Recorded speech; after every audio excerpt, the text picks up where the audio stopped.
Welcome back to the Election Year Survival Guide. In this section, we are talking about confronting culture for the sake of the gospel. And in the last lesson, we highlighted the fact that we are, in fact, in a religious war.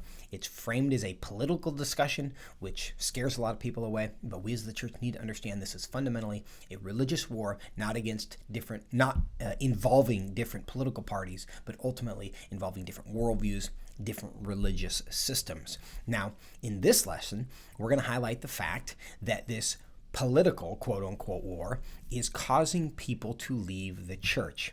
That's further evidence that this is not fundamentally a political problem. It's a spiritual, religious problem. Here's some data to help us understand the context. First, let's look at the last 50 years, approximately. In 1972, 90% of the U.S. population identified as Christians. About 50 years later, in 2020, 64% identify as Christians. A remarkable drop in 50 years now. A lot of things are going on in that. I think there is a sorting of sorts happening, not necessarily just all deconversions. I think within the 90% number, in 1972, you had a lot of people who probably were not, in fact, biblical Christians. They just were culturally Christians. They identified that way. So I think part of the kind of division that we're seeing demographically is not actually people leaving Jesus and walking away from faith. It's just recognizing they were probably never Christians in the first place. But let's look at the numbers in just the last decade, or close to the last decade. Go back to 2009. The number of Christians declined 12%. From 176 million people in 2009 to 167 million people in 2019, even as the population increased by 23 million people.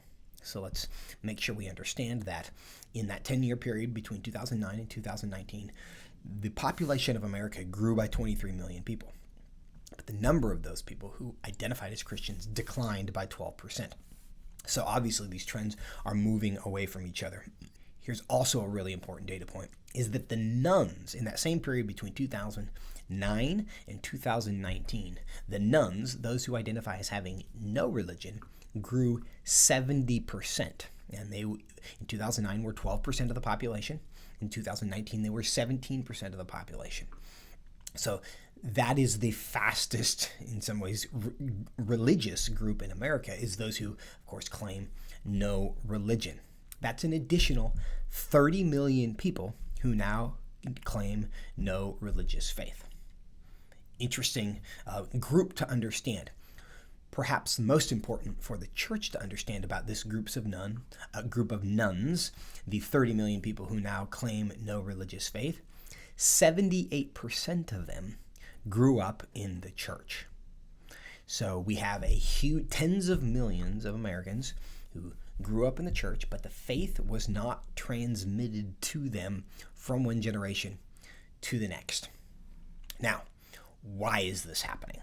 And there's a lot of ink been spilled on this question. We're not going to be able to answer it in totality in the time we have here, of course, but we need to be aware that this is happening. Now, when you ask them, why is this happening? Why have you decided to leave the church? One survey by the Baptist News found that the most common answer people gave to this question, why they were leaving the church, was LGBTQ. So the sexual revolution. Out of a list of 20-some responses, 21% said that was their answer. So what's going on there is they are living in this world kind of governed in large part by the sexual revolution, but also growing up in the church. And so those things are happening concurrently.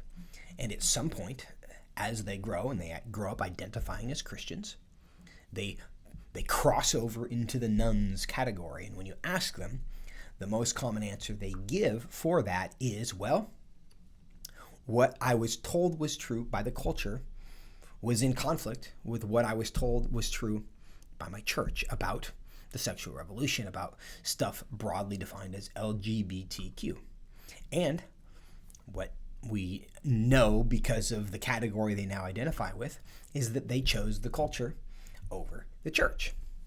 Now, almost everybody would describe the LGBTQ issues in generally political terms, because we're dealing with marriage issues, gender stuff, bathroom policies, all the things that we fight about online. So those are framed as political debates. But what this data helps us understand is that while people's hearts and minds are being changed on political issues, the change of heart that people are having on political issues is also having a significant impact on what people believe is ultimately true about God and about creation. And what we're finding is that there's a significant number of people within the church that once their heart becomes converted by the sexual revolution on some political questions about identity, etc., that's the point at which they become comfortable saying, well, if I believe these things, I cannot be part of that church as well. I must walk away from the gospel because I think these things are true, and therefore the gospel is bigotry, it's intolerant, it's all the things that we know people lob at the gospel. So this suggests that our political conversions that have taken place culturally, and we know how those things have operated. And actually, I'll provide a quick definition of a moral revolution that takes place in a culture. A moral revolution takes place when that which was once celebrated is now condemned, and that which was once condemned is now celebrated. And we know very specifically how that's happened in the last 30 years. Things that were once a source of shame and social condemnation are now celebrated. We have entire months celebrating them. And things which were once celebrated, things like, chastity and self-control and sexual restraint, those things are now condemned as forms of bigotry and intolerance. So that's happening in the political space.